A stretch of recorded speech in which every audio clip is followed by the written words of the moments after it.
Justin, isa siya sa mga pinaka-creative na tao na nakilala ko. As in, pag meron akong creative decisions, tatanungin ko siya, para mapapakonsult, okay ba to? Tapos meron siyang input na minsan may mas maganda. Alam mo yon? Siya ka na nakikita niya talaga.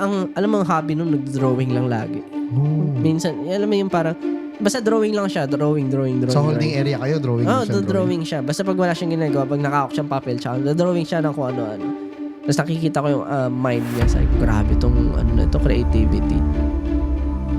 Parang ganun po na instance. Rather than nakakonect sa character na power, B-roll talaga na wala kami. So, what di ba yung shots? Para mahaba kasi yung shots, di ba Kawa na siya. So, speaking ko rin yung shadows. Parang mas strong yung shadows ng lahat. Foggy siya, foggy. Si Justin talaga yung parang sa grupo, siya talaga yung creative din talaga. So, pag siya nagsasuggest, pag siya nagbibigay ng like input niya din talaga, yung naisip ko din, mas nadadagdagan din ng flavor kasi parang nagkakaroon kami ng batuhan in a way. Si Jack kasi sobrang natutuwa kami kasi lahat ng ipoproduce namin, lahat ng ipapakita namin sa kanya visually, sobrang nagugustuhan niya, sobrang appreciative siya for it.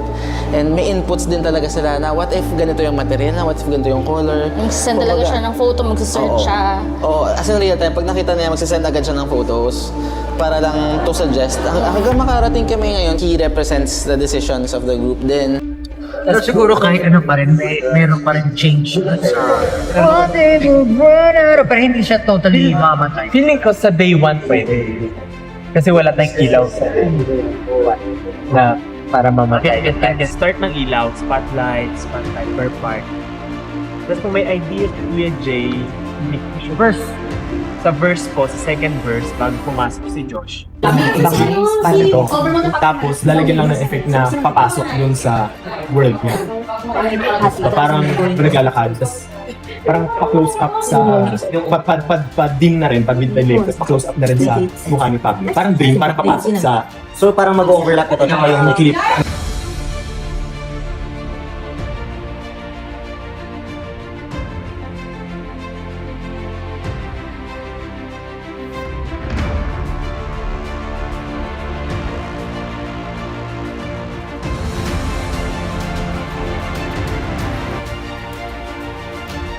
Pero yung sa edges, parang yung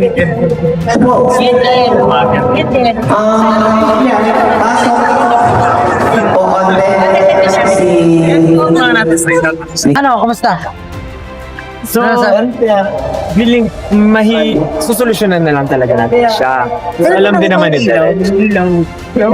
May ilaw. Pero kasi ba't kuwari, pipicturean ka, kita mo yung sides, kita mo. Lalo pag nasa mosh pit, kita mo. So, ang naisip, una, kung pwede lagyan itong paligid ng design branches na kahoy.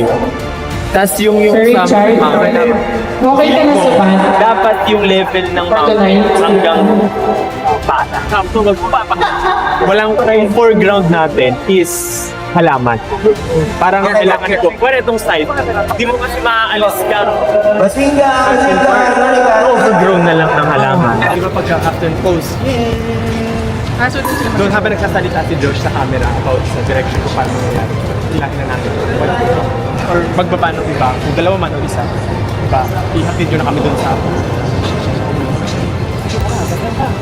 tapos para doon sa up vibe na tumabay ka dyan.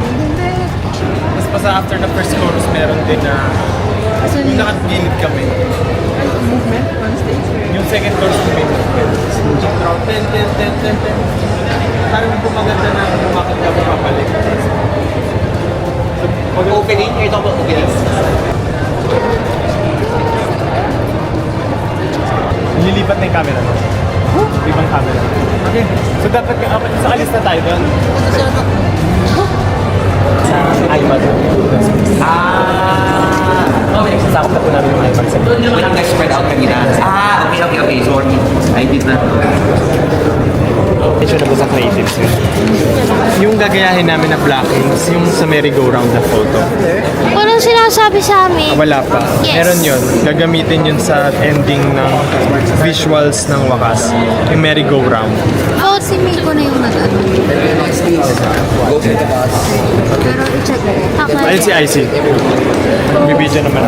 Para lang din may idea kayo, yung tinatry natin ngayon na vibe nung sa look nyo is something na parang we think, can specifically, na ito yung magiging next fashion trend here. Kung ano yung natural.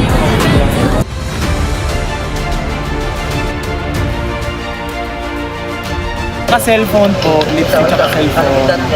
Selfie, tsaka lipstick sila sa...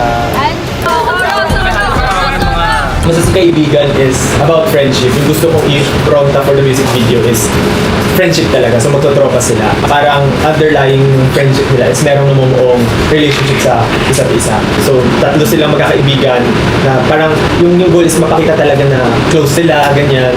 Pero parang alam mo yung i-accept mo na lang na dahil friends kayo, kahit masakit, parang kailangan tanggapin. May ganong... Parang dapat po, ano yun? Parang dapat hindi makaakit ng stage ng maaga. So, parang pagkakanta pa lang po, bumabalik na. So, pwede bandaanan yung mga tao sa specific part, tsaka lang nasa stage. Pag masyadong maaga rin sa stage, hindi rin maganda. Ano ba? Kahit nasa tour tayo, meron pa rin tayong pakialam sa nangyayari sa Pilipinas. Hindi natin kinalimutan, parang gano'n. So, yun yung pinaka-main topic. So, nilagay ko, alam nating lahat na, kasi ikaw yung unang magsasalita, so ikaw yung mag-open up ng topic. So, parang pwedeng alam nating lahat na marami nangyayari sa Pilipinas. Pero kahit nasa tour tayo, hindi mawawala yung pakialam namin para sa ikabubuti nating bansa. Parang gano'n natin na point. Tapos yung kay Stel naman, na yung as artist, ang isa sa ginagawa natin to support or para magpakita na may pinaglalaban din tayo is through our stages, yung katulad nga nito magpa-perform tayo. So parang wala man tayo dun sa kalsada, sa rally, kasama tayo sa mga humihingi ng hustisya dun sa corruption. Yung gagawin mo?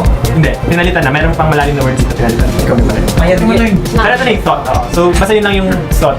Para hindi tayo nagbabasa pag Pangit kasi kapag babasahin nyo siya. Pangalawa pa ako. pangalawa. Ayun lang. So yung thought lang naman na importante. May line na nakalagay para hindi mawala than bullet points kasi para alam kung kailan tapos na yung thought. Pero yun. Yun lang.